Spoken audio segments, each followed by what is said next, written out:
విద్యార్థుల్లో పాఠశాల స్థాయి నుంచే రాకెట్ తయారీ, అంతరిక్ష ప్రయోగాలపై అవగాహన కల్పించేలా సమగ్ర కార్యాచరణతో ముందుకెళ్తున్నట్టు AP science city CEO Kesineni Venkateswarlu తెలిపారు.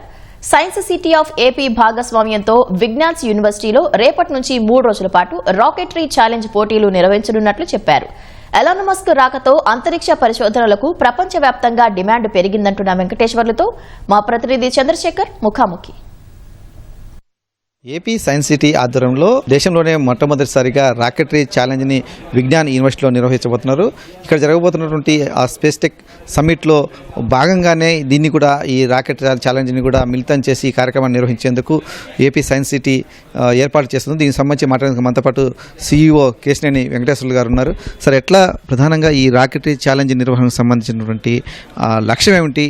మనకు లాస్ట్ 10 years 15 years బ్యాక్ వెళ్తే ఎక్సెల్తో స్టార్ట్ అయినటువంటి డేటా అనాలిటిక్స్ కానివ్వండి, లేకపోతే గూగుల్ మ్యాప్స్ కానివ్వండి, ఇవన్నీ కూడా మనం తీసుకోవాలంటే మనం స్పేస్కు రాకెట్లు పంపించి అందులో టెక్నాలజీని అధునాతమైనటువంటి టెక్నాలజీని వాడుకొని మనం చేయాల్సి వస్తుంది. ఈ అధునాతమైన టెక్నాలజీని తీసుకొని చేయాలి అంటే కంపల్సరీగా స్పేస్ను వాడుకోవాలి. సో రాకెటరీ ఇప్పుడు మీరు గమనించినట్టయితే అప్పుడు డేటా అనాలిటిక్స్, లేకపోతే మనకి ఇది ఆర్టిఫిషియల్ ఇంటెలిజెన్స్ కానివ్వండి, మెషిన్ లెర్నింగ్ కానివ్వండి, ఇవన్నీ వస్తాయి. ఇప్పుడు క్వాంటమ్ వాల్యూ వస్తుంది. సో వీటన్నిటి కూడా ప్రధానంగా ఏం కావాలి?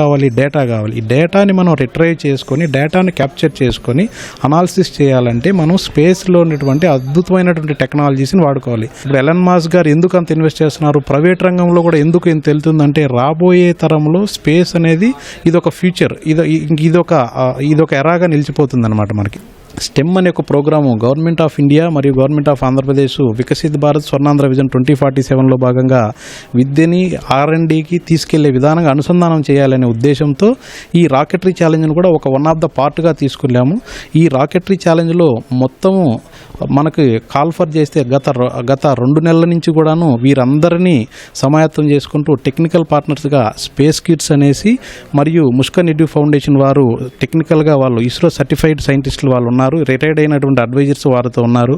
వారందరూ కూడా మానిటర్ చేశారు. ఇప్పుడు ఈ సదస్సులో విద్యార్థులు ఎలా భాగస్వామ్యం చేస్తున్నారు ఏంటి? మన అనంతపూర్ దగ్గర నుంచి శ్రీకాకుళం వరకు కూడాను అందరికీ రాకెట్ ఛాలెంజ్ మీద అవగాహన కార్యక్రమం నిర్వహించాం. అంటే ఎలాగా రాకెట్ ఫస్ట్ అసలు రాకెట్ ఏమేమి వాడతారు, ఏ టైప్ ఆఫ్ ఫ్యూయల్స్ వాడతారు, ఏ వింగ్స్ ఉంటాయి, ఏ స్టేజెస్ ఉంటాయి, ఎలా అవి ముందుకెళ్తాయి, ఏ స్టేజ్లో ఏం డిస్మాండిల్ అవుతుంది, ఏ స్టేజ్లో ఏది మనకు ఉపయోగపడుతుంది, ఇవన్నీ కూడా అసలు ఫ్యూయల్లో క్రయోజెనిక్స్ అనే టెక్నాలజీ ఎందుకు వాడుతున్నారు, క్రయోజెనిక్స్ అంటే ఏంటి, ఇవన్నీ కూడా చెప్పడం జరిగింది.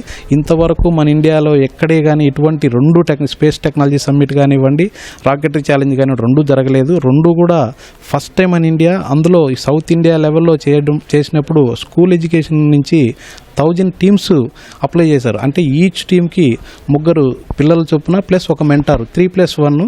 అలాగే హైయర్ ఎడ్యుకేషన్ అంటే engineering, degree and above PG వాళ్ళు కూడాను వాళ్ళు అప్లై చేయడం జరిగింది. వాళ్ళు కెమికల్ రాకెట్ ఛాలెంజ్కి. సో వాళ్ళైతే 4+1. ఎందుకంటే కెమికల్ రాకెట్ను లాంచ్ చేయాలంటే ఎక్కువ సేఫ్టీ మెజర్మెంట్స్ ఇవన్నీ అవసరము. అందరూ కూడాను రేపు 22వ తారీఖు నుంచి 24వ తారీఖు మధ్యలో జరగబోయేటువంటి ఈ ఈవెంట్లో ఈ యొక్క కార్యక్రమంలో వారి యొక్క ప్రదర్శనలు ప్రదర్శించి హైడ్రో రాకెట్ ఛాలెంజెస్ కానివ్వండి, లేకపోతే కెమికల్ రాకెట్ ఛాలెంజెస్ కానివ్వండి, వీటిని ప్రదర్శించి వారి యొక్క ప్రతిభను చాటుకోబోతున్నారు.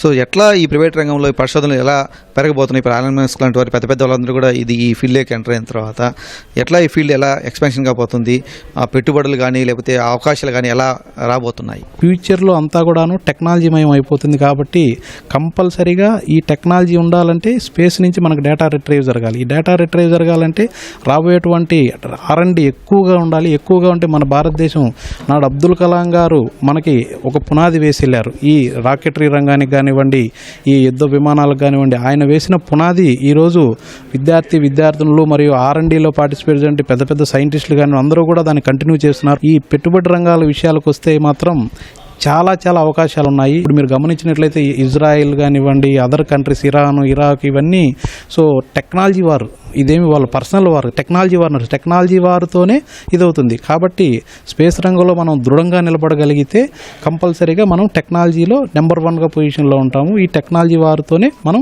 ముందుకెళ్ళగలుగుతామని నమ్ముతున్నాను నేను. ఇది రాకెటరీ సమ్మిట్ సంబంధించిన సమాచారం. Cameraman అలీతో పొన్ని Chandrasekhar, ETV news, Guntur.